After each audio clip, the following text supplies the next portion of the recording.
அறிவாற்றல் உள்ள ஆவி, தேவனின் இதயத் துடிப்பு, த ஸ்பிரிட் ஆஃப் டாத். அறிவு என்பது வெறும் தகவல்கள் அல்ல. எபிரேய மொழியில் அறிவு என்பது அனுபவபூர்வமாக அறிந்து கொள்வது. ஒரு கணவன் மனைவியை அறிந்து கொள்வது போல ஒரு விசுவாசி தன் தேவனின் இதயத் துடிப்பை அறிந்து கொள்ளும் அந்த ஆழமான அனுபவமே இந்த ஆவி. 7. கர்த்தருக்கு பயப்படுகிற ஆவி, தூய்மையின் வாசல், த ஃபவுண்டேஷன் ஆஃப் ஹோலினஸ். கடைசியாக வருவது, ஆனால் மிக முக்கியமானது, கர்த்தருக்கு பயப்படுதல், ஈரா. இது தண்டனைக்கு பயப்படுவதல்ல, இறைவனுக்கும் நமக்கும் இடையே உள்ள அந்த புனிதமான இடைவெளியை புரிந்து கொள்வது.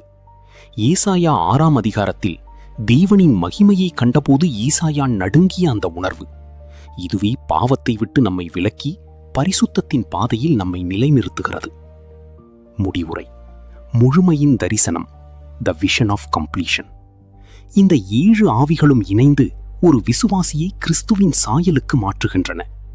வெளிப்படுத்துதல் 5:6 உள்ள அந்த 7 கண்கள் உலகெங்கும் சுற்றி வருகின்றன.